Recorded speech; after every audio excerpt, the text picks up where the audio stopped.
God richly bless you. My name is Peter Pole, and as we've been always on this program, trying to discuss and scrutinize things and make so many people understand so many issues out there. Today, we still going to continue the topic Christians and politics. I think last week our brother Stephen Boache gave us an introduction to the topic and expanded it a little bit. And today he's going to continue the program. And before we proceed, as it is, he will still keep on to help us with his short introduction because I think there might be some other people out there who doesn't know him, and he's also having a YouTube channel and a Facebook page. I think he used to work at the Lawson Media. Those of you who are well conversant with the media on social media, yes. And right now, I think he has resigned and he's starting his own. So, bro, nice to meet you, and God richly bless you, and thank for coming. Well, nice to meet you too, bro. All right, bro. I think we would like to get a short introduction from you because there might be some other people who doesn't really know you. Might be somebody on this platform for the first time, and therefore, if you continue straightforward, it wouldn't be suitable for them. They need to know you. So, please, can you give us a short introduction about yourself? All right. So, thank you for the platform, brother Peter Polly. Um, a shout outs to all our addressees as well. I'm called Watcher Stephen, and I am an apologist, a Christian apologist to be precise, and as well, I am a preacher in the Lord Church of Christ, and as well, I I have several other stuffs. I do fancy writing and all that obligates with me. And my YouTube channel is with the appellation uh, RWM TV. That is Reasoning with Muslims TV. And also I have Reveal Your Talent TV. There, I think it's a new channel that I would love for addresses to be subscribing to the channel. Yes, so if you go to YouTube, just go to the search icon, type in RWM TV, and it will pop up. Mine is designed with some blue color, and if the moment they get there, they should just subscribe, and surely gonna get a lot of stuff from here. And perhaps you had been watching my programs on the media, Lawson TV, Lawson Media. Sure, actually, I'm no more working there, just as Brother Peter said.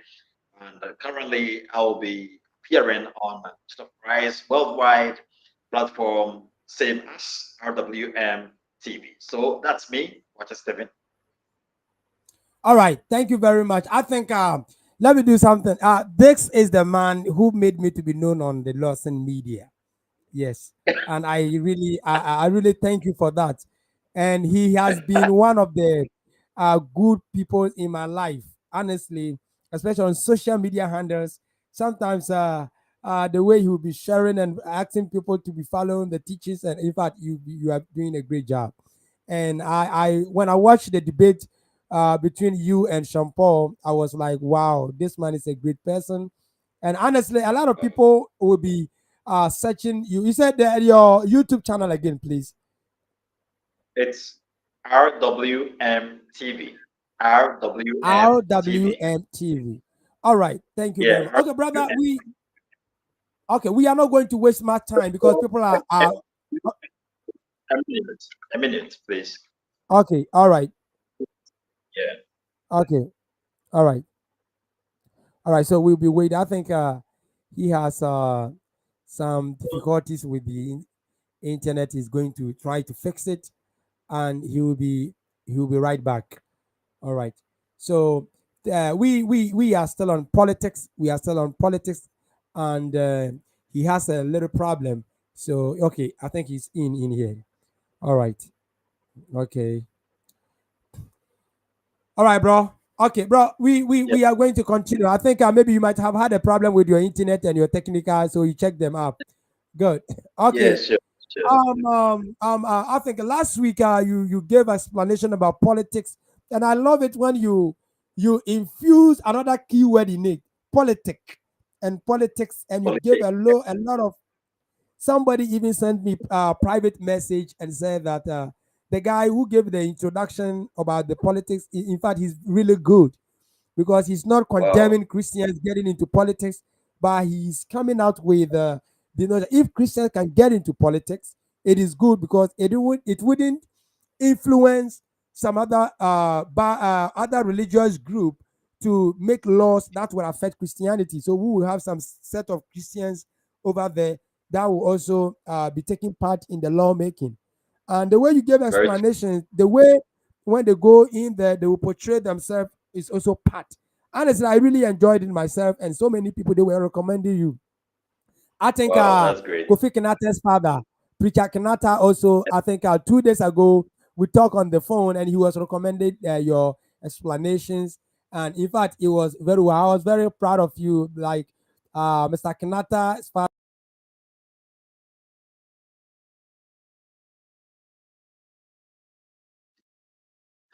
Okay.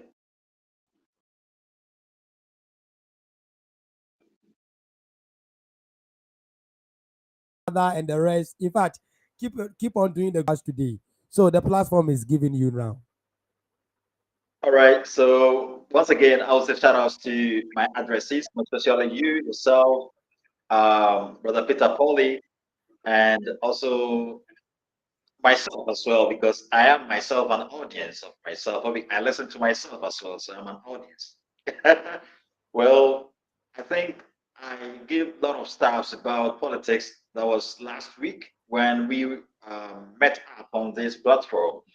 Yes, several lot of people has ideas in regards to Christians indulging or involving themselves into political matters, all that, and some sees it to be very much evil. Or we get to me. Think some say that politics is a dirty game, and therefore Christians are to run away from anything about politics. But I think I said last week that politics can help Christians to bring moral compass to the public square. You see, we are to promote patriotism. We are to promote what is the compassion. We are to promote love outside there. And Christianity isn't something very secret. It has to be opened over there. You see, it's an open truth. It isn't something. It isn't a secret matter. Just as I quoted uh, several lot of Mr. Carlson, I quote several lot of philosophers. Well, today we are proceeding from where we ended up the other time, so that would serve as an introductory aspect of the whole thing, or it was a what is it? Yeah, it was an introductory aspect of the whole thing. Well, I'm going to give out meaning to politics again. I think I did it the last time, so I'm going to do it today. I'm going to repeat it.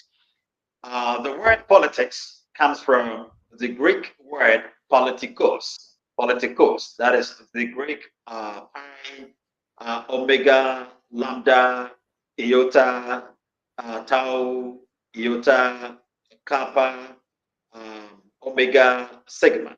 That is politikos, and it means the citizen. Okay, it means the citizen. So talking about community, talking about society, yeah, you're talking about people, talking about citizens, talking about civilians.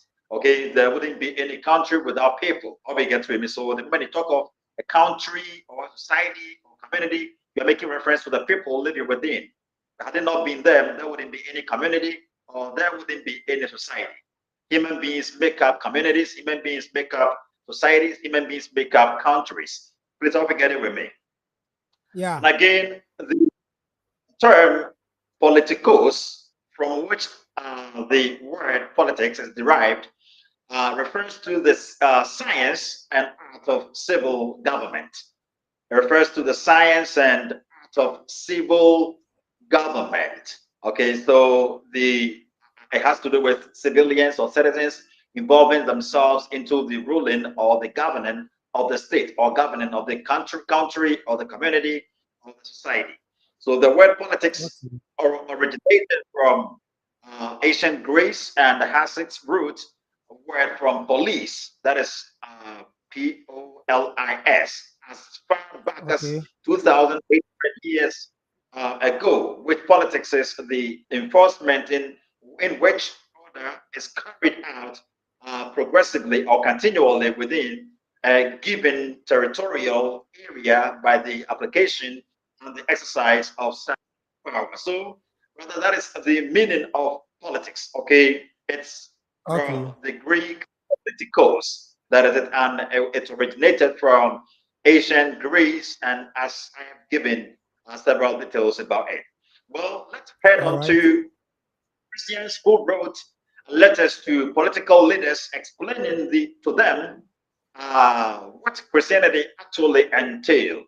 You get that? So people might say it's evil. It's an evil act to be involved in politics as a Christian. But then I said, no, it isn't true. Because if Christians are reluctant to enter into politics, other faiths are going to involve themselves into politics, and surely they are going to rule over the Christians within society or the community or the country.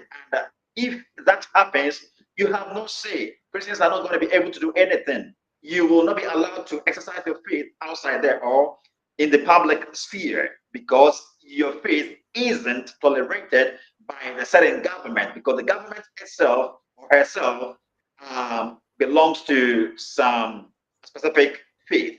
And I think I'm going to give clues about this. I'm going to give out countries that are suppressing Christians because the country itself has a religion or the religion they have a religion that is a state religion. Therefore, Christians are to practice their religion in their rooms. They are not allowed to express themselves outside there. Well, brother, throughout history, okay, throughout history, Christian scholars and leaders have written letters to rulers and leaders, challenging their thoughts and actions regarding Christianity and the treatment of Christians. These letters demonstrate the ongoing tradition of Christian engagement with secular powers, advocating for justice, religious freedom, and the well-being of Christians and all people. You see, back in the days, okay, I'm going to give some ancient examples. Christians living within communities or countries were not reluctant to enter into or to share their views with the public. How we get to it, mean when it came Yeah. to uh, the economy of the state or the economy or the economical issues of the state or the country, they involved themselves. They expressed their views and they were positive and they were views that would help promote the safety of civilians or citizens within the vicinities. And also, when it came to social issues, or when it came to whatever, whatever, okay, whatever that has to do with ruling the communities or ruling the country or the society, they involve themselves and surely going by their advices or going by their chides actually help reprimand what help repair those areas within the country that were going down. Well, I'm going to give some ancient examples, okay? Christians that actually involve themselves in political affairs or matters in regards to the state, okay? Just so as to let the ruling agents know or ascertain that Christianity isn't like this or isn't like that. Or because when the Christians were being accused falsely and they were being restricted, okay, to express their views. Well, one, I'm going to talk about Paul, the Apostle Paul. Okay, so Paul's epistle to the Romans. Okay, when you read in the Bible, when you open in the pages of the Bible in the New Testament from Matthew, Mark, Luke, John, and you come to what is it, Acts, then Romans. All we get with me. So the epistle to the Romans, written by the penman Paul, okay, by the inspiration of the Holy Spirit, circa 57 and 58 AD. That is between 57 and 58 AD. The Apostle Paul wrote to the Roman Emperor Nero. Okay, Emperor Nero, talking of Emperor Nero, you are talking about a statesman, okay, a ruler of the Roman nation or the country Rome. How we get to remain? He wrote Yeah. this letter to the Emperor Nero, and he addressed theological and practical issues facing the early Christian community in Rome. Christians were in Rome and they were being suppressed. They were being oppressed.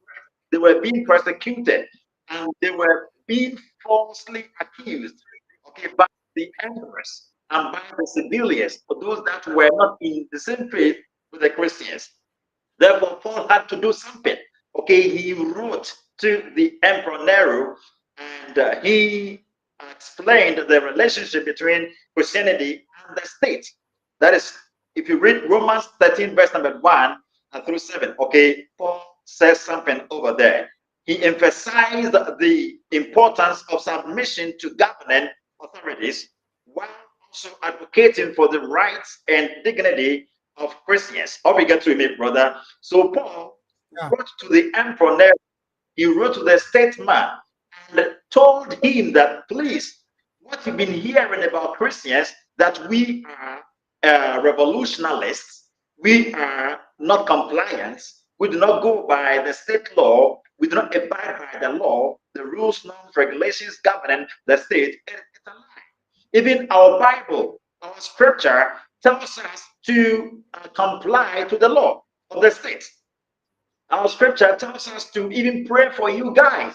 Okay, so I think if you read, is it First Timothy chapter 2, verse number 1, that was, you see, we are given that advice as Christians to be praying for the ruling agents, right? The emperors, those that rules over us, so that they will not come up with laws or laws that are going to militate against our faith. Why was why is God not concerned about how the state is going to make a law? Okay, yeah, the state law can do or undo Christianity. The state law can militate against Christianity. The state law, how we get to remain. So if we have Christians who have involved themselves into politics or political matters and they are sincere seekers of truth or they are sincere Christians, surely they are going to promote morality within that public square. That is it. So I gave a reference and about this man, Sam George, okay? Sam Nati George. He is the MP for Ningo Pram in Ghana. How we get to him, he has been promoting his faith. He has been promoting morality within the public space of Ghana. How we get to him, he's been advocating against LGBTQIA plus in Ghana. He has been enforcing a law, okay, the LGBTQIA bill. How we get to him, he wanted to come into, he wanted to be in practice so as to be able to militate against or brought out the idea of gay marriage in Ghana. How we get to me? And whenever he's concluded anything in the parliamentary house, most especially when it's about LGBTQIA plus, he concludes with biblical verse. He said biblical references to back it up. How we get to me? So that's exactly what Christians are to do when we are found within the political system. Well, that was the Apostle Paul. He wrote to the Emperor Nero and he emphasized the importance of submission to governing authorities while also advocating for the rights and dignity of Christians. How we get to remain. That is it. So Christians are to submit to the law, the state law.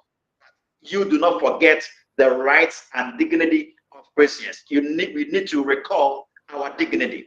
We need to recall what we are capable of, what we should do and we shouldn't do. How we get to remediate our do's and don'ts, our likes and dislikes. We shouldn't forget those ones. So if there is any state thought that is going to militate against Christianity, Christians within the country to pen down staffs, and we have to send them to the ruling agents. So they will reason with us. How we get to me. That's exactly what the Tertullian and Co. or the Wow. Apostle Paul used to be doing. So I gave an example, Romans 13, verse number 1. I'm reading it proper. Paul said, let every person be subject to the governing authorities. This is what the Bible is saying. Okay? The Apostle Paul Okay. told Christians, he's telling Christians, the followers of Christ, that we should be subjected to the governing authorities. Okay, let every person be subject to the governing authorities, for there is no authority except from God, and those authorities that exist have been instituted by God. So talking about the Ghanaian government, it has been instituted by God. Talking about the kings within our vicinities, they has been they've been instituted by God. Talking about the USA government, German government, UK government, they have been instituted by God. The Nigerian government has been instituted by God. What we get to me. So we being Christians have Yeah. to submit the authorities. We are to submit to the state law, but we have to do it wisely. We have to involve ourselves so that we can go out there and make decisions for the country, make decisions, godly decisions for the country, to be precise. Okay, so I'm continuing. Paul, the reason Paul did this was he aimed to clarify the Okay. Okay, yeah. He aimed to clarify the Christian position on authority and encourage believers to live peacefully under Roman rule while maintaining their faith. Okay, so we can talk of also Saint Augustine. Saint Augustine wrote letters. Okay, he wrote letters. That is 185 and 189, with between 417 and 418 AD. It is called Saint Augustine's letters 185 and 189. Augustine wrote this letter to the Roman Emperor Honorius. Okay, he wrote a letter to the Roman Emperor Honorius, and he discussed the Donatist controversy and the treatment of Christians in North Africa. He argued for religious tolerance and the protection of Christians from persecution. Okay, this is the reason Saint Augustine wrote to the Emperor Honorius, who belonged to the Roman government. How we get to me, and he was requesting, or he was pleading for religious tolerance, okay, and protection of Christians from persecution. Christians were being persecuted. Christians were under persecution. So let's take it for instance. Perhaps we were in Nigeria right now, talking of northern part of Nigeria.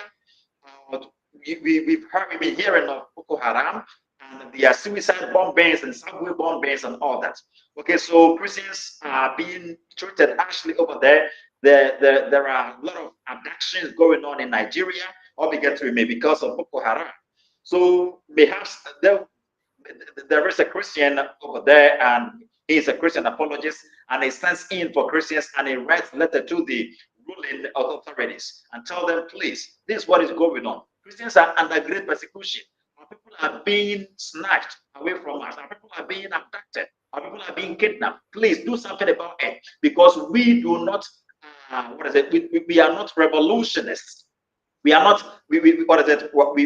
We are not. We do not revolt against your rulership or anything like that. But then this is what's happening to us. Let me get to him. So that's exactly what Saint Augustine did. He had wanted for tolerance and also the avoidance of persecution for Christians. And this is exactly what Christians are supposed to do. So let's take it that Saint Augustine was the member of parliament at that time, or maybe he was one of the executives within the kingdom. What would happen? What would have happened? Perhaps he was within the executives of the kingdom, and maybe Paul, okay, as an example, and maybe the Apostle Paul wrote a letter to the ruling authorities. The moment he had the letter, he would go through and he would ascertain that, okay, this was happening to my people in the state, okay, and the person that wrote the letter is a Christian, therefore I'm a Christian, but I have authority, I have power within the state. So what would he do? He would stand in for his people, right? He would stand in for the Christians, and he would do his possible best to help militate against any persecution that were going on against his people within the country. That is it. That is it. So Saint Augustine did that, and This is exactly what he said. Okay, this is what he said to the Emperor Honorius. And I'm quoting Saint Augustine. He wrote, "We do not wish to have the Donatists into union with us. That isn't what we're seeking as Christians. But we do wish that they may be free to join us if they will." You get that? We wish that they may be free to join us if they will, but we are not forcing anybody. So Christians were being accused that they were soliciting people or other people from their faith. Okay, they were forcing people. They were forcing people away from their faiths. How we get to him, and therefore, this is exactly what Saint Augustine wrote to Honorius of the Roman Empire, and he told him, "No, that isn't what. We've been falsely accused. We do not force anybody out of their faith, but rather they are free to join us and they are free to unjoin us." Okay, so um, I'm going to give some current examples. Brother, do you know Dr. Martin Luther King Jr. Yeah, Was or is also a Christian? Okay, he is in the Christian fraternity. yeah, Or we get with me. Yeah. yeah, So yeah, Dr. Martin Luther King Jr.'s letter from Birmingham jail. He wrote this letter from Birmingham jail. That was in 1963. Okay, he wrote it within 1963. He wrote it from Birmingham jail. He wrote to President John F. Kennedy. Okay, he wrote it to President Kennedy. Okay, the President John F. Kennedy, and he advocated for civil rights and social justice in the United States of America. He challenged the president to take action against racial segregation and discrimination. Okay, Dr. Martin Luther King Jr. wrote a letter from Birmingham jail to the president, John F. Kennedy, and he was advocating for civil rights. Okay, he was advocating for civil rights. The civilians within the country have their right to do whatever they want to do. They have the right to talk. They have the right to express themselves and all that. Though the constitutional right suppresses a bit, how we get to remain. Yeah, you might have the fundamental human rights, but then the constitutional right tells you not to retaliate, report the person to the police, or take the person to the court, and blah, blah, blah. But still, they have their civil rights. Okay, he has the right as a citizen, or he has the right to be a citizen or to speak for themselves. And also social justice in the United States. That's exactly what he advocated for. Okay, he advocated that there shouldn't be any discriminations or racial discriminations within the country America, or what is it, within the United States of America. And he challenged the president or President Kennedy to take action against racial segregation and discrimination. This is what he wrote. He said, "For years now, I have heard the word wait." Okay, this is what Dr. Martin Luther King Jr. said. He said, "For years now, I have heard wait. It rings in the ear of every Negro with piercing familiarity. This wait has almost always meant never." You get that? So that's exactly what he wrote to the President Kennedy. Okay, telling him that it seems black men has always been told to wait, wait, wait, wait, wait. Okay, Christians has always been told to wait, wait, wait, wait, wait, wait. There's going to be proper time, blah, blah, blah. Still, he get to know that no, that wait really means never. We are never going to attain our freedom as blacks. Okay, within the American culture, what is the vicinity? We are never going to attain our freedom as Christians. How we get to it. So that's actually what Martin Luther King Jr.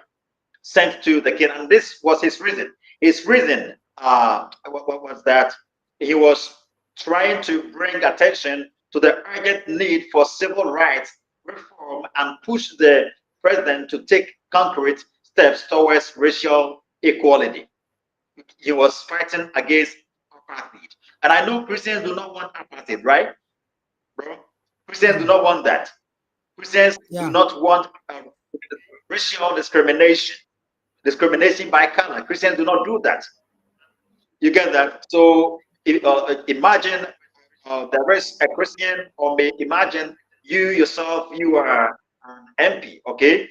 you're an MP, Yeah. okay, in the Ghanaian parliamentary house, and perhaps there's going to be a law passed that, okay, um, if you are a black man, or if you are, excuse me to say, an albino, we do not need you in the in any vicinity or in any community or in the country, Ghana. What would you do? You would militate against that, right? Yeah, you would stand Yeah. for those that are being infringed upon. How we get to it, those that their rights are being infringed upon, because Christianity fights for the freedom of what, of mankind. Is that not it? Yeah. Okay, so due to time, let me quickly wrap up. Dr. Billy Graham also wrote a letter to President Richard Nixon.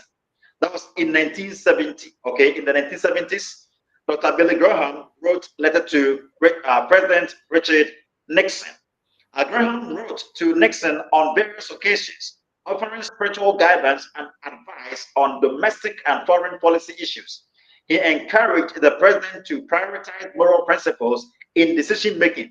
Well, do you remember I said that if Christians involve themselves in politics or political issues, they are going to help, what is it, the, they are going to help establish moral compass, right, in the public square. Yeah. That's exactly, Yeah. exactly what Christians are to do. So Dr. Uh, Billy Graham's letter to President Richard Nixon in the 1970s was to tell the president to encourage, to prioritize moral principles in decision making. Okay, what did he mean by that? Okay. Prioritize, what is it? Moral issues in your or moral principles in your decision making.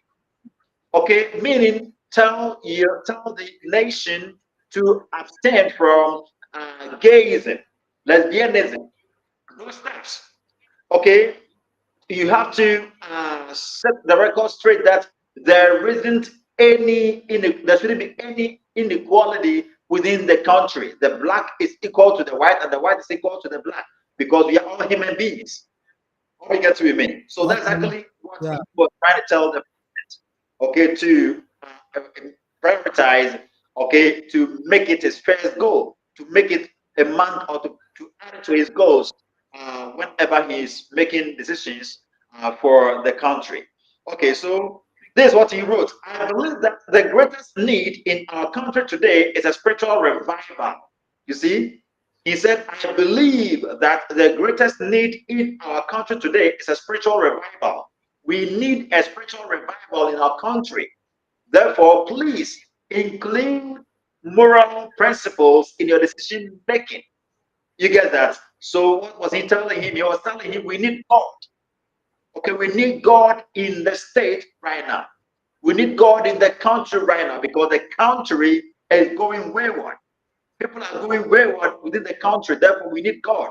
That's exactly what is it? Graham wrote to the President Richard Nixon. Well, if I'm going to give these references, and I know perhaps we have Muslims watching this program, or we get to me, and this should this this is a warning or an advice to Christians, most especially preachers within Christianity. Okay, yes, preachers, or let me say, Christian apologists. Okay, um, this is a warning or an advice to all Christians or all evangelists. How we get with me? We're going to Yeah. talk about dangers of allowing only Muslims into politics. Dangers of allowing only Muslims into politics. Well, I'm going to talk about the ancient time first, then I come to our current state. Okay, Spain. I hope we all heard of Spain, right? Spain Yeah. is a country. Yeah. Okay, Yeah. so Spain between 711 and 1492 AD. Okay, 711 and 1492 AD. Muslims ruled much of the Iberian Peninsula, okay, in Spain. Muslims ruled much of the Liberian Peninsula, leading to a golden age of Islamic culture and learning. Consequences. These are the consequences. Islamic architecture, art, and cuisine remained influential in Spain. Christians suffered. They were forced to be converted into Islam, and they were persecuted, and they were what is it? They were expelled as well. You understand? Christians suffered Yeah. forced conversions, persecution, and also expulsions. Why? Because the Muslims had dominated the land, and they were the only ones into politics. Christians were reluctant to enter into politics in Spain. That was between 711 and 1492. So this is one of the dangers. Okay, this is one of the dangers if we allow only other faiths to enter into politics, and we remain reluctant to enter into politics, all because we feel like politics is a dirty game. Yes, if you do not want to rule, people are going to rule, and they're going to rule over you. They're going to enact laws for you, and you're going to be falsely abide by them. If you do not comply by them or with them, surely you're not going to be able to live safely within the vicinity. And do we want that as Christians? No. That is the reason we can be involving ourselves into politics by a polite one, or we get to remain. We have to be Yeah. involving ourselves in and politics. So I'm going to talk about some types of politics within which Christians can involve themselves, or some Asian people, some Asian Christians, current Christians involve themselves, and surely they serve very good. Well, and some of the dangers, okay, on the dangers of allowing only Muslims into politics. Brother, I think we've heard of Sicily, right? Sicily, Sicily. Okay, Sicily Yeah. between the years 827 and 1091. Muslims ruled Sicily, introducing Islamic culture, agriculture, architecture. Uh, that is it. These are the consequences. Islamic influence remains visible in Sicilian architecture and cuisine. Christians suffered forced labor, heavy taxation, and limited religious freedom. You get that? So I always say this, that we can talk of those countries that are having Islamic domination.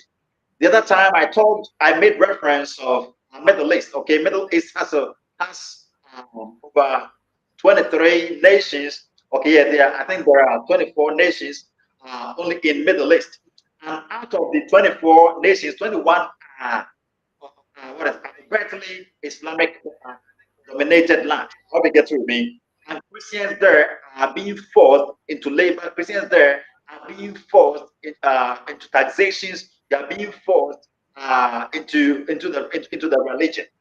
And they are being persecuted as well.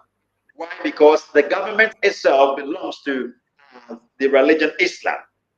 That's actually what's going on, or what went on in Sicily. Okay, even currently, that's actually what's going on. You see, so Christians, if we are reluctant to enter into politics, yes, Muslims are going to enter or going to be drenched into politics, and surely they're going to make laws, they're going to enact laws that would abolish Christianity. That's actually what's their goal. They want Islam for the entire world. That's actually what. So Islam divides the entire world into two. They have Dar al Islam and Dar al Harb. Dar al Islam has to do with the areas that are already having Islamic dominance, and Dar al Harb has to do with the areas that are to be fought for, or the areas that are not yet Islamic dominated areas. That is Islam for you. So Christians suffered forced labor, heavy taxation, and limited religious freedom. So even in Ghana, if we do not take care and Islam takes domination, that's actually what's going to happen to Christians. Okay, so this is it. If you've never experienced death before, that's what they say. If you've never experienced death before, just take a look, or just be observant of sleep. When a person sleeps, just go and stand closely to them and observe how they are, what is it, helpless, helplessly lying down on their bed or lying down in their couches and all that. Because that's exactly how death looks like. So Boko Haram is a living example. I can talk of Taliban, Al Qaeda, Al Shabaab, um, Hezbollah, Hamas. Okay, they are living examples. So if Ghana, Ghanaian Christians are reluctant to enter into politics, the same thing that is happening to northern part of Nigeria or Afghanistan or Comoros or Burundi or those areas around our world are also going to happen to Ghana if we do not take care. That is it. And also, these dangers of allowing only Muslims into politics. Antioch, bro. What can you say about Antiochia? What do you know about Antiochia? What do you remember about Antiochia in the Bible? That was a Hello, bro. Christian area where the Christians were first named. You get that? So the Christians were well known in Antioch, right? That Yeah, that is the place where the disciples were first called Christians. yeah, And yeah, chapter 11, verse 26, when you read there, you get to know that is the first time the disciples were yeah, called Christians. Well, let me give you yeah, the plight of Antioch. Okay, within 638 and 1098 AD, okay, Muslims conquered Antioch. Muslims conquered Antioch. And when I say conquered, they took Antioch at the mouth of Sword. Okay, they took Antioch at the mouth of Sword. Okay, they conquered Antioch. And a key Christians, Antioch was a key Christian center, just as we all know. Okay, leading to Islamic rule and influence. When they conquered the land, they introduced Islamic rule and influence. When I say influence, I'm talking about everything, everything. When it comes to education, Islamic education was introduced, Islamic library was introduced, Islamic culture was introduced, Islamic tradition was introduced, and they brought it away or they brought it out the Christian culture, the Christian tradition, and everything. How we get to that's what I mean by what is it? They established an Islamic rule and influence. They made sure that the Arabic was introduced to the land, or the principles of within Islam, or the precepts of Islam were introduced, and they made sure that punishment would be meted out to anybody who would express displeasure of the Islamic rule and, influence. Then you wouldn't want to live in the state. You can talk of Egypt as well. Well, I'll go there. Okay, so these are the consequences. Okay, when they conquered Antioch and they introduced their rules and also influence, Christians suffered persecution. They were forced into conversions and also they were distracted. How we get to me? Destruction of churches and all that. They did that. Okay, they destroyed church buildings and all that. That's exactly what's going on in northern part of Nigeria. If you go to Islamic dominated lands, Christian homes and Christian churches, church buildings are being bombed. Okay, they pull them down anyhow. Subway bombings and Christians are kidnapped and all that. Government schools are being bombed and all that. If you go to Islamic dominated areas, okay, within our world. That's exactly what's going on. So Ghana, I think we are very lucky, and therefore we have to make good use of our luckiness. Okay, so if I'm to continue, currently that was ancient Antioch. Hearing of talking of Antioch, I'm talking about the ancient time. What about current state of our nations within the world? Okay, nations that are being ruled or that are having Islamic dominance, all because Christians were reluctant to be drenched into the political system or governmental system. Well, this is it. Uh, Lebanon. I know we've all heard of Lebanon, right, bro? Lebanon, yeah, 1943 present. Okay, present day Lebanon, 1943 present. Lebanon has a unique power. Excuse me. Lebanon has a unique power sharing system. Okay, to go to Lebanon right now, they have a unique power sharing system where the president is always a Maronite Christian. If you go to Lebanon right now, The president is always a Maronite Christian. But Muslims hold significant political power in Lebanon. You get that? The president of Lebanon, of the Lebanon state, is a Christian. Let me put it that way. So, but maybe someone will ask of Maronite, and he's a Christian, to put it short, or simply put. But Muslims hold significant political power. Talking of Muslims holding significant political power, you see, whenever you hear of the word or the term significant, you should understand. Okay, their power, their influence is very is on higher. Their influence is very great in Lebanon. Okay, when it comes to members of parliament, when it comes to ministers of state and all that, they are available everywhere. How we get to a mean? That is so. If you Yeah. go to Lebanon, that's exactly what's happening over there. The Muslims hold significant political power. So these are the consequences currently in Lebanon. Okay, relative stability, relative stability. Okay, but also sectarian tensions. How we get to it? They are facing sectarian tensions, and I'll explain this. Christians suffer political marginalization, occasional violence, and also emigration. Christians are forced to leave Lebanon. Okay, they are forced to. They are what is it? They are being what is it? They are being treated harshly. They are feeling uncomfortable in the Lebanon state, all because the ruling the ruling authorities are overtly Muslims.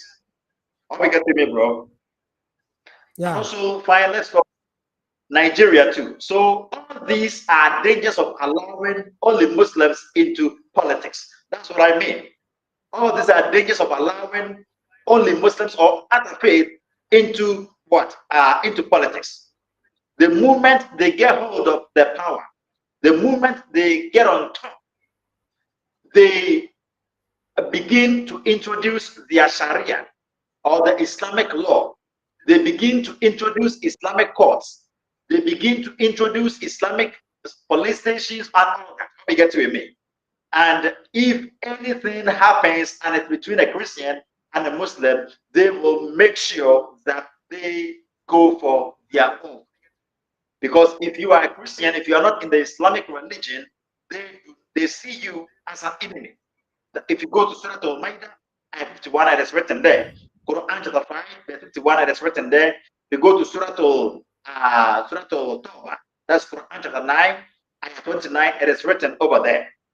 How we get to me? That is so the Quran Yeah. advises that those that do not want to be submitted to Islam, just sort them wheresoever you may find them, make sure to cut their heads, cut their fingers, and all that. How we get to me? That's actually what's written in Surah Al-Tawbah, ayah, ayah 29. Okay, so talking of also Nigeria, Nigeria, okay, talking of Nigeria, 1960 present. Okay, 1960 present. This is one of the dangers of allowing only Muslims into politics. Ghana must be aware of this. Ghana must be careful. The countries watching us that are not having Islamic dominance to be aware of this. If you're a Christian, don't feel reluctant to enter into politics. I'm talking about proper politics. I'm not saying you should be engaged in propaganda stuff or those stuff. No, no, that's not what I'm talking about. I'm talking about proper politics. How we get to remain. Do something for your faith. That is it. So Nigeria, 1960 present. Muslims dominate the north, okay, northern part of Nigeria. Muslims has dominated the northern part of Nigeria, while Christians dominate the south. So if you go to Nigeria right now, the northern part of Nigeria has Islamic domination, and the southern part of Nigeria has Christian domination. Now let's see what's going on. This is the consequence. Okay, these are the consequences in Nigeria, even northern, more especially northern part of Nigeria, or let me say Nigeria, because if something happens, part of Nigeria, it's still Nigeria, right? That is it. So they are facing periodic sectarian clashes. Please, do you know what I mean by sectarian? Like I'm talking about sects. How we get to it mean? Their Nigeria experiences periodic, meaning it's something that happens gradually.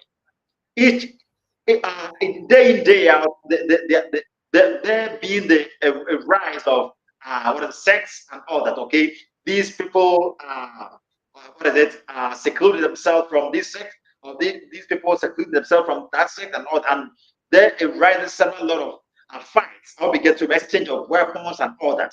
So they are facing periodic sectarian clashes and also political tensions. Recently, we heard of the political system of Nigeria. Okay, we heard of their franchise, the state of their franchise, and what happened. I know. Maybe you heard of what happened. How we get to it, me. That is bringing the ballot box and everything. Like all these are going on there because of the Islamic influence. How we get to it, me. So Christians suffer targeted attacks. Okay, Boko Haram targets Christians. Okay, they target some the Christian. Okay, okay, the Christians meet up here to worship. Okay, then why don't we bomb their building? Okay, there is a Christian school here. There is this, there is that, there is that. There is this is. Oh, he's a Christian. Okay, he's coming. He's in that car. They hijack you. Or we get to that's exactly what's going on. So Christians suffer targeted attacks. They suffer killings and also displacement by Boko Haram and Fulani militants. That's exactly what's going on in Nigeria. Why? Because Christians in the northern part of Nigeria were reluctant or were so reluctant to enter into politics. Therefore, you are not allowed to hold Bible in the public domain. If you are found holding Bible, if you are found playing any Christian music, you're going to be killed. Okay, you're going to be killed.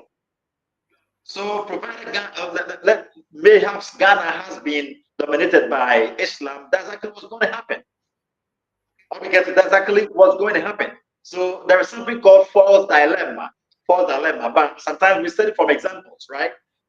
We study from repeated examples most of the times. Okay, so we've been witnessing or we've been hearing of Islamic dominated areas or Islamic dominated lands, Islamic dominated countries within our world. Okay, and how they've been treating civilians, or more especially those that are not within the faith. So, learning from these repeated examples, learning from what we've been hearing from news anchors, we ascertain that the same thing, if we do not take care, can happen to Ghana if Islam is to take domination in Ghana. Okay, so that's Nigeria for you, and also Ethiopia. Okay, 1991 president. Okay, we are still on dangers of allowing only Muslims to enter into politics or other faiths to enter into politics. Ethiopia, 1991 president. Okay, Muslims have significant political representation in Ethiopia. Despite being a minority, Muslims are minor in Ethiopia, yet they are having a significant political representation. You get that? And this is the consequence. This is the consequence Ethiopia is facing currently. They are facing stability, relative stability, but also some tensions between Muslims and Christians. You get that? So, talking of relative Yeah. stability, it seems Christians and Muslims, I think they have some little bit connection. How we get to it, I don't know if you understand. Like there is Yeah. something like that. Relative stability is relative. How we get to it, mean? Yeah, it's not that bad. That's what they mean. But also some tensions between Muslims and Christians. Talking of tensions, you can talk of arguments, you can talk of some fights, some exchange of words, and all that. How we get to it, mean? They do not drench into single turf or something like that in Ethiopia. That's what Ethiopia is facing right now. Okay, so the consequences are relative stability, and also there are tensions between Muslims and Christians. Christians suffer limited religious freedom. Okay, in Ethiopia currently, Christians are suffering limited religious freedom.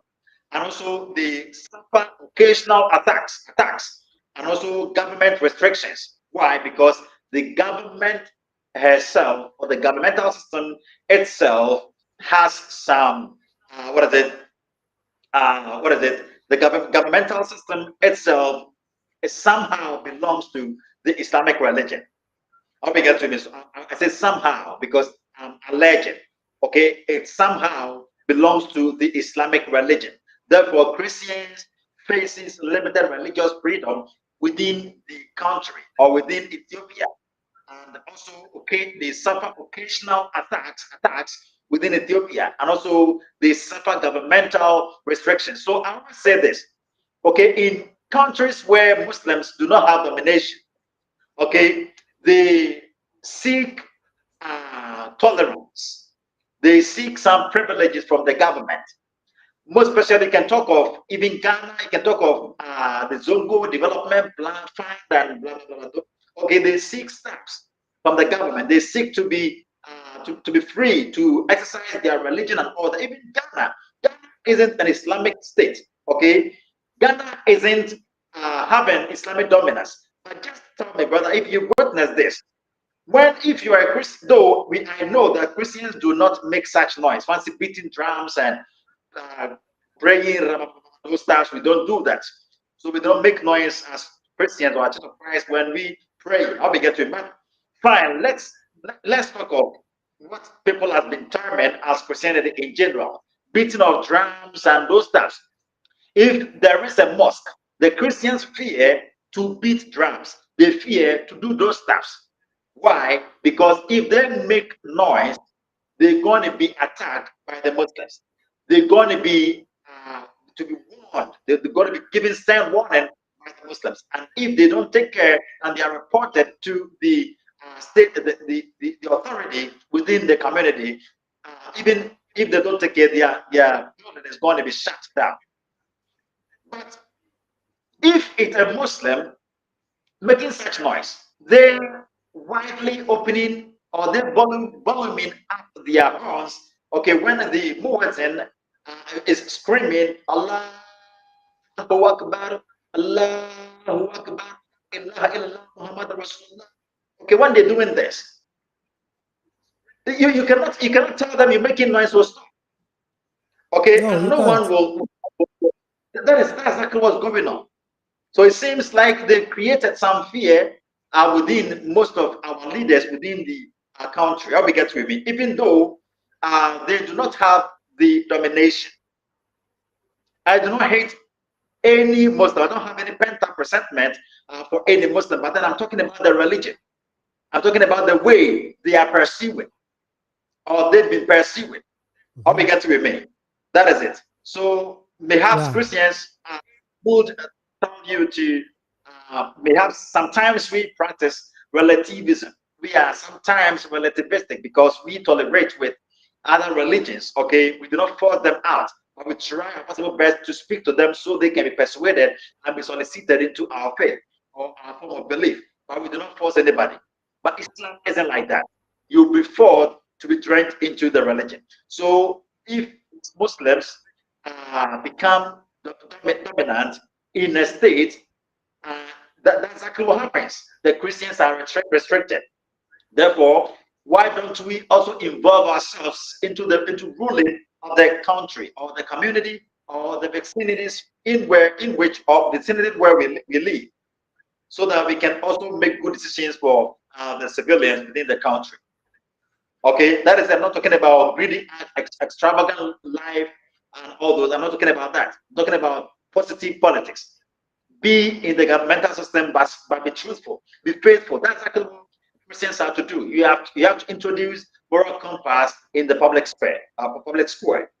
Okay, so also let me talk of Egypt, bro. I know perhaps you've heard of Tertullian, okay? Tertullian and Cyprian. During the time of Tertullian, Tertullian was a Christian scholar. During the time of Yeah. Tertullian, uh, Egypt had about 85 bishoprics. Egypt had over 85 bishoprics. Talking of bishoprics, I'm talking about someone like you say, Volta region, uh, Greater Accra region, can talk of also, what is it, central region, and all that, western region, how we get to me. The bishoprics, Yeah. they were having bishoprics. So I'm talking about a whole region belonging to only Christians. And they had one of the Christians as their king, how we get to me. So the elder would be the king over over the vicinity. Okay, and the all the provinces, all the 85 provinces belong to only Christians, and other faiths were not living there. But Mhm. currently, you don't see that in Egypt. During the time after Tertullian and during the time of Cyprian, Egypt had over 285 bishoprics. Mhm. But just let's ask ourselves, what happened to all these bishoprics? What Mhm. happened? What caused the cessation of these Christian provinces? Or what caused Christians to be seized out of all these provinces? Well, this is it. Egypt in 1971 present, Christians, talking about Christians, I'm talking about the Copts. Okay, the indigenous Egyptians are called Copts. The Egyptian Copts. They were the indigenous people, indigenous Egyptians. How we get to me? So the Christians, that is the Copts, face discrimination and current. I'm talking about current day Egypt. Okay, so the Christians in Egypt, the Christians, the Copts, face discrimination and persecution under Muslim majority rule. Okay, so Christians are facing great persecution under Muslim majority rule currently in Egypt. These are the consequences. Christians suffer church bombings currently in Egypt. Christians suffer church bombings. They suffer attacks on Coptic communities. I mean, the Coptic community, I'm talking about the Christians, okay, the indigenous Egyptian communities. They suffer bombings and attacks go gets on them, okay, gets on the Coptic communities. And also they suffer limited political representation. If you're a Christian, you are not that much allowed to become a president, or you're not that much allowed to become what is it, what is it, a vice president, to become a member of parliament, to become what is it, a mini? No, no, no, no, no. What we get to remain. Yeah, Christians are limited or having limited political representations currently in Egypt. Why? Because Muslims are having the domination.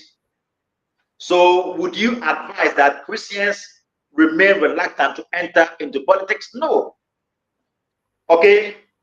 We know Mhm. that if Christians are, what is it, are the ones ruling, okay, ruling the state or ruling the country, there wouldn't be any such form of discrimination because the Bible doesn't teach Christians to do that, right? Yeah. The Bible doesn't teach Christians to do that. Because I said it last week that the Muslim martyr will tell you, you will die for what I believe. But the Christian martyr says, I will die for what I believe. So you see the difference over there. Talking of also Iraq, okay, Iraq, 2003 present day Iraq. Christians face severe persecution and genocide under ISIS rule.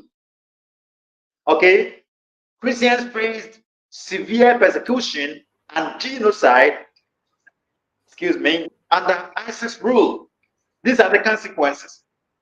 Christians suffer displacement, okay, killings, and also forced conversions.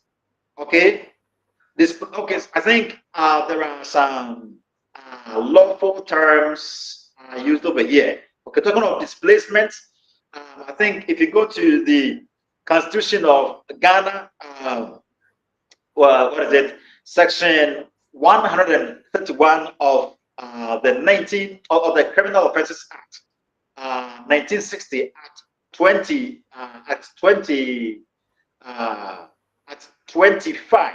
Okay, at 25. Section 131 of the Criminal Offences Act at 25, 1960 at 25. Yes, the the law or the Constitution defines theft as a dishonest appropriation of a property without the owner's consent.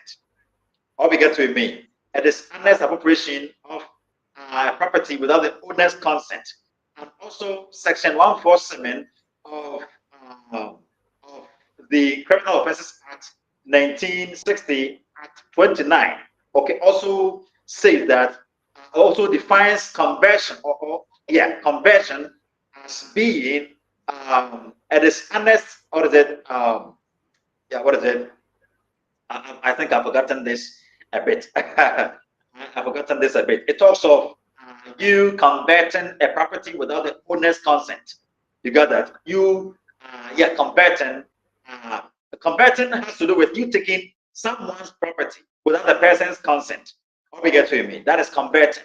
So they use these unlawful terms over here. That's why I'm explaining it that way.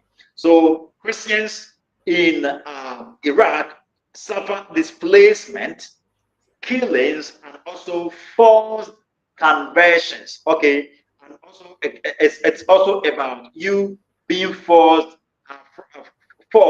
away from your religion or your faith into another faith. Or we get to be me. That is so they are forced to convert from Christianity into Islam. So I think that's exactly what also is happening in Iraq currently. So this tells you that communities or vicinities or areas within our world, countries within our world, nations within our world that are having Islamic dominance, not giving Christians the privileges if the Muslims are within the country they seek for. Okay, Christians do not attain those privileges, those religious freedoms Muslims seek for when they are within a country. Therefore, if we are Christians and we are reluctant to enter into politics, yes, they will enter into politics and they will turn it out to be ruling over us, and they will tell us to be they will tell us to leave our faith or our religions by force. Or we get either than that, they're going to kill us. That's actually, I don't know, perhaps there might be some fallacies, some logical fallacies over here. But then, just as I said, we learn from examples. We know, we have evidence, we have bibliographies and footnotes and directing to what Muslims are currently doing to states that are having their domination. Therefore, this isn't a false dilemma. Okay, if you may see it as a logical, as fallacious, it isn't a false dilemma because that's what currently going on, and there are evidences to this. Therefore, it isn't a false dilemma. Well, also we can talk of. Well, I think there are many. Okay, Pakistan. Due to time, I think I'll wrap up. Pakistan. Christians are facing suffering, torture, and killing under blasphemy laws. Turkey, 1923 present. Christians face discrimination, church disclosure, church closures, and persecutions. Christians suffer limited religious freedom, property seizures, and also immigration. I've also spoken of Iraq. You can talk of also Syria. Okay, Syria. Christians suffer forced displacement, property destruction, and also immigration. Somalia, the same thing is happening in Somalia. Okay, Christians suffer limited religious freedom, and they are being forced to hide, or they're going to be killed. Or we get forced hiding and also immigration. That is it. So there are Islamic dominated areas, a few Islamic dominated areas where Christians are being treated well. I won't be biased over here. So additionally, there are many countries with significant Muslim and Christian populations where relations are peaceful and cooperative. Or you can talk of Ghana. Muslims are many here though, but then yes, Muslims are not having the domination. Therefore, there isn't anything like that going on over here. Or we get through it. So that is it. That is it. I think I don't know my time, All but right, then all right, all if you right. Yeah, I think yeah, okay. the time is. Yeah, I think bro, you have really done well. Myself, I think you have tuned my mind to an point when I watch a video on the social media platforms, and he was Okay. at the Muslims countries, and they were slaughtering a That, Christian whom yeah. he was forbidden not to So worship. let You me know, clarify this. yeah. So Let me. You see, most of the times, just as I said last week, news anchors fears to report to us that these people are centrists. Okay, they are inmates. That's what they fear to tell us that. So they tell us they are terrorists. But just as I said, I refute that idea that these people are terrorists. Boko Haram, errant are terrorists. Okay, ISIS, Al Shabaab, Al Qaeda, they aren't terrorists. They are centrists because what they are doing are the epitome of what their prophet would do if he was alive. That's exactly what he used to be doing. And I've given some Quranic references. If you go to Surah Al-Ma'idah, Ayah 51, the Quran says so. And also, the Quran tells the Muslim to never take the Christian as a friend. What we get to mean? That is Surah Al-Ma'idah, the Quran chapter 5, verse 51. And also Surah Al-Tawbah, Ayah 29, Quran chapter 9, verse 29, also tells the Muslim to seek or search at the Christian wheresoever he may find them, he should chop off their heads, their necks, and also cut off their fingers and all that. So that's exactly what the Quran says. Yeah. yeah, yeah. So I think it's good. So it means that if a Christian, it is very dangerous when Christians refuse. Yeah, to enter into politics. Yeah.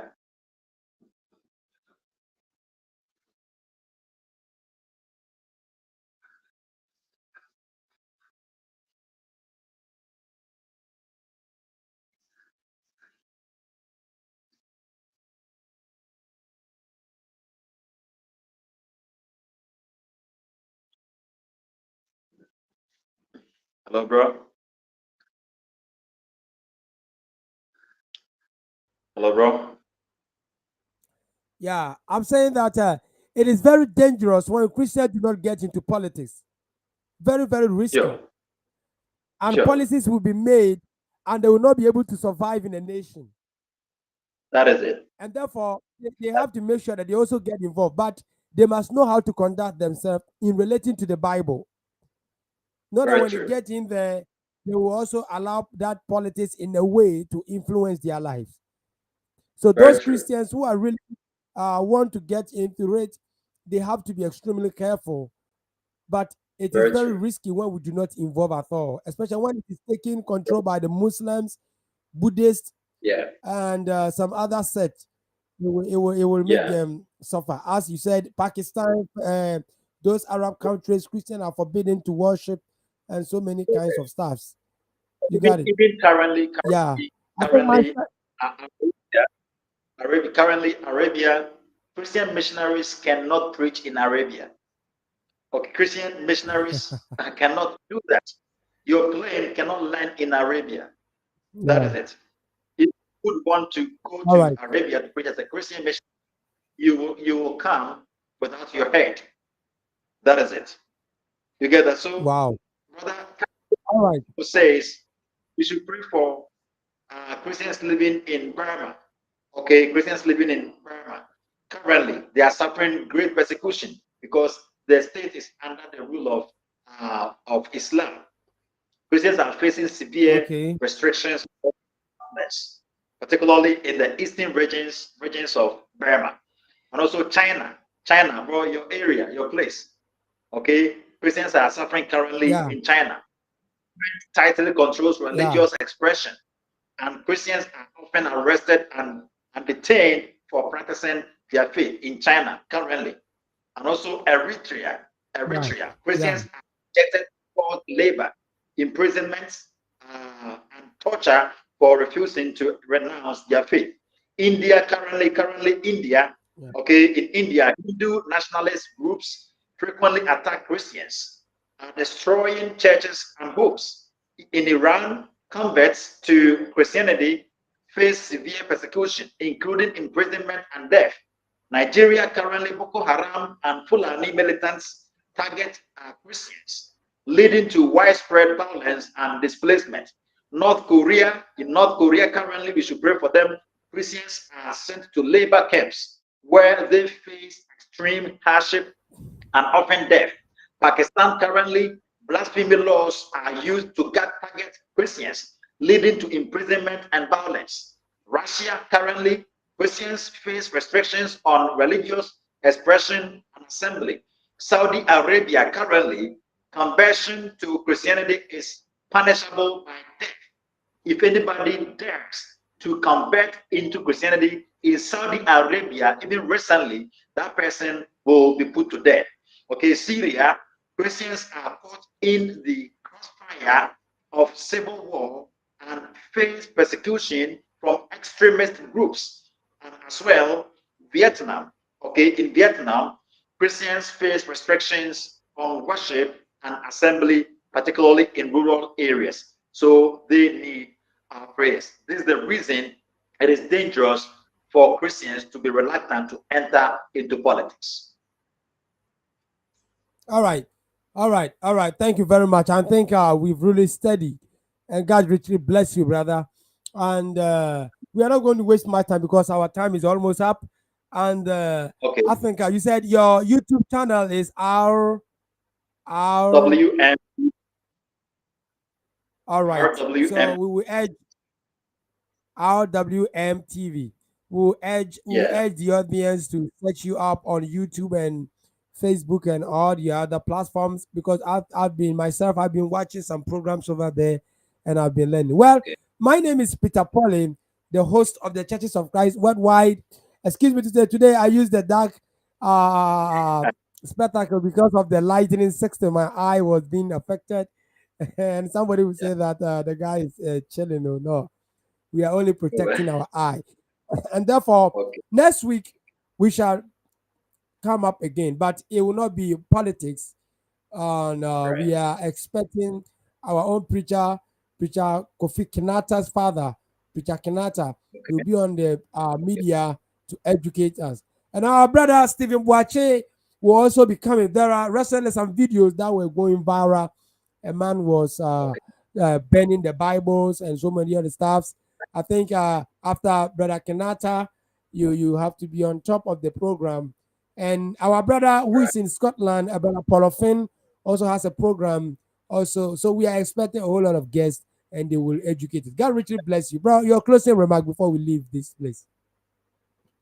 All right. So what I would say is, may God bless our addressees. You see, so Christians are not to be reluctant to enter into politics. It's not evil to enter into politics, but you don't have to enter into the the dirtiest part of politics. You don't have to be an active politician as a Christian. What I mean by you not being an active politician as a Christian is you don't have to do everything politics to an extent of lying so as to gain people's franchise, but rather you should be a sincere seeker of the truth or a promoter of morality within that public compass, within that public sphere. That is so. Christians in Afghanistan, we are praying for you. Algeria, we are praying for you. Azerbaijan, we are praying for you. Bahrain, Central African Republic, Cuba, Egypt, Indonesia, Iraq, Kazakhstan, Malaysia, Sudan, Turkey. We are praying for you. We know what you're going through currently. And on this platform, we're going to educate a lot and you're going to know what to do so as to be free from the Islamic oppression. May God richly bless you. Don't be reluctant as a Christian to enter into politics where you are. Get into the political system and help rule peacefully the country. Thank you. All right. Thank you very much. I thank God richly bless you. So it is not a sin for Christians to engage in politics. It is even Sure. good, and it will not allow other religious bodies to set rules Yeah. to disturb Christians. But when Christians get into Very. politics, they must always remember the Bible and know how to conduct Yeah. themselves. My name is Peter Sure. Polly, and our guest is Stephen Boache, a debater, a Christian apologist, as well as a writer. I have a whole lot of things from him that I've been learning. And please, until we meet again, I say God richly bless you, enlarge your territory, and then we say bye.